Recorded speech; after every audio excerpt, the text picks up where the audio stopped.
السلام علیکم ورحمۃ اللہ وبرکاتہ۔ محترم ناظرین، آج 18 ستمبر 2023 بروز پیر کو دلی سے بہت بڑی خبر آ رہی ہے کہ گزشتہ کل اتوار کو دہلی میں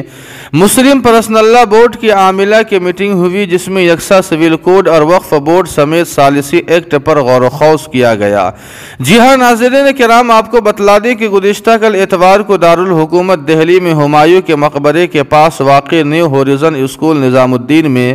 آل انڈیا مسلم پرسنل لا بورڈ کی عاملہ کی میٹنگ منعقد ہوئی، جس میں یونیفارم سول کوڈ پر بورڈ نے اب تک جو اقدامات کیے ہیں اس پر تفصیل سے غور و خوض کیا گیا اور آئندہ کا لائحہ عمل طے کیا گیا۔ آپ کو بتلا دیں کہ وقف جائیداد کے تحفظ کے لیے 5 بڑے شہروں میں سیمینار اور پروگرام کا خاکہ بنایا گیا ہے۔ ان 5 بڑے شہروں میں دلی، ممبئی، حیدرآباد وغیرہ شامل ہے۔ اسی طرح ناظرین کرام، آپ کو بتلا دیں کہ مصالحہ ثالثی یعنی میڈیسن ایکٹ کے قانون کے خد و خال پر بھی بات چیت کی گئی اور اس کے جائزے کے لیے وکلاء پر مشتمل کمیٹی تشکیل دی گئی۔ اجلاس میں اصلاح معاشرہ اور تفہیم شریعت کے کاموں کو وسعت دینے کے لیے بھی کچھ نئے خاکے مرتب کیے گئے ہیں۔ آپ کو بتلا دیں کہ صدر بورڈ مولانا قاری سیف اللہ رحمانی کی صدارت میں اجلاس شروع ہوا، جس میں نائب صدر محترم حضرت مولانا سید ارشد مدنی صاحب دامت برکاتہم، ڈاکٹر علی محمد نقوی نائب صدر، سعادت اللہ حسینی نائب صدر، مولانا محمد فضل الرحیم مجددی جنرل سیکریٹری، مولانا عمرین محفوظ رحمانی، مولانا فیصل رحمانی